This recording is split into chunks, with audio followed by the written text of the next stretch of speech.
The Prophet ﷺ, people were rude to him. The desert Arabs were rude to him. And he never returned their rudeness with rudeness. He smiled in their faces.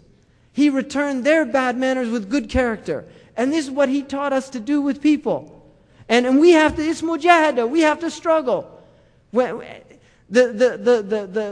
sabr is in sadmat al-ula. Patience, when the woman who was in the graveyard, and she was mourning over, and the Messenger of Allah passed by her, and he said that this is a musibah and you should be patient. And she said, you didn't have the tribulation that I had. That's how she answered him. And he just left her. Now look at the character there. He didn't say, don't you know who I am? I'm the Messenger of Allah. You can't talk to me like that.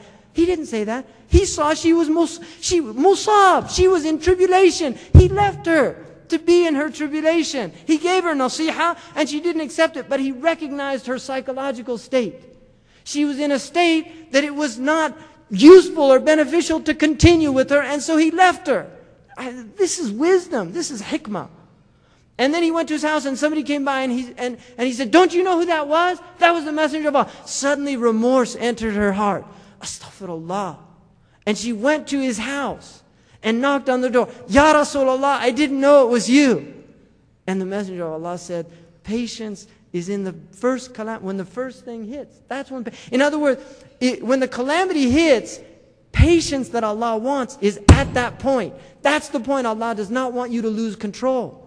That's the point to take. It's not when it's all over you say, oh, please forgive me. I didn't mean to punch you after you said that to me. You know, I'm sorry. No, it's to stop. I'm not going to punch him because he's a Muslim.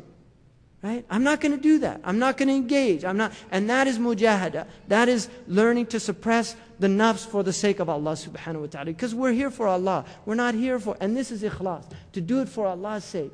Really, to do this for Allah's sake. To forgive your brother for Allah's sake. To forgive your sister for Allah's sake. Not for them. To do it for Allah subhanahu wa ta'ala. Really. There's people in here that haven't talked to their brother or their sister, or some of them to their mothers and their fathers. Don't be that person. Don't cut off your bloodship bonds. Don't be that person. Do it for the sake of Allah. And a man came to the Messenger of Allah. He said, Ya Rasulullah, asilu akhi wa yaqta'uni, u'tihi wa yamna'uni, uwasiluhu wa la yuwasiluhu. I give him, he withholds. I come to him, he cuts me off.